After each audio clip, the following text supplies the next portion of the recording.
রাউজান নোয়াপাড়া ভূমি অফিস জামে মসজিদ ক্ষতিপুরে পুনর্বহাল এবং বর্তমান কমিটি বাতিলের দাবিতে মানববন্ধন ও বিক্ষোভ মিছিল করছি মুসল্লিয়ল।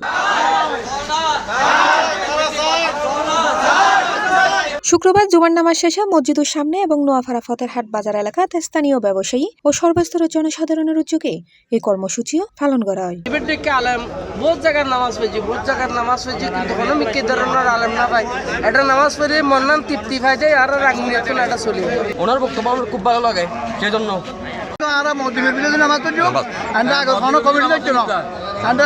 নতুন কমিটি বান্ধব এই আজ পরিবারের বাজার পর্যন্ত আয়ু কারণ আর ধর মানব বন্ধ সারা কমিটি না যায় আমি চাই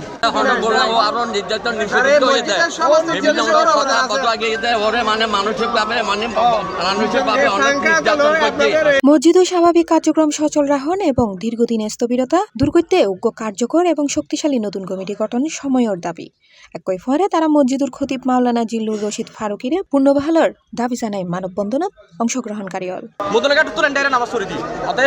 ব্যবসায়ী নয় শুক্রবার যে লাভ দোয়ান বন্ধ শুধু একমাত্র আইনটা এই কারণ হইলি হুজুরুর মহব্বত এবং হুজুরুর একটা আন্তরিকতা আছে এই কারণে ও আজ আর সারি কি লাগে কই আর প্রতিদিন দেখা নাই আর ওরে চাই আর একটা আর ওরে চাই আর ও কি হারে জিল্লুর রহমান রশিদ হুজুর আমাদেরকে সার্ভিস দিয়ে গেছেন 5 ওয়াক্ত নামাজ জুমার নামাজ আমরা মুসল্লিদের আবেদন উনি কেন হঠাৎ এক সপ্তাহের মধ্যে সিদ্ধান্ত নিয়ে মসজিদ থেকে চলে যাবে এটা আমরা মেনে নিতে পারতেছি না। মসজিদ করা হয় শুধু মুসল্লিদের জন্য, আল্লাহর ঘর মসজিদ সবাই চায় এখানে আল্লাহকে খুশি করার জন্য ইবাদত করার জন্য। আমরাও চাই এমন একজন আলেম যে আমাদের কাছ থেকে চলে গেছে আমরা এটা মেনে নিতে পারতেছি না। আমরা হৃদয়ভাবে আহত, আমরা ওনাকে যেভাবে হোক আবারও আগের জায়গায় ফিরে আনতে চাই।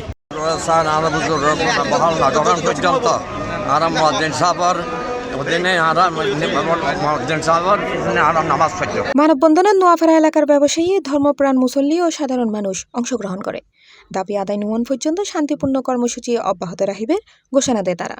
পরোগ্য বিক্ষোভ মিছিল নোয়াপাড়া ফতেরহাট বাজার এলাকা প্রদক্ষিণ করে এই সময় কমিটি বাতিল ও ক্ষতিপূরণ পুনর্বহালের দাবিত বিভিন্ন স্লোগানের মাধ্যমে শেষ হয়। C+ TV Chittagong.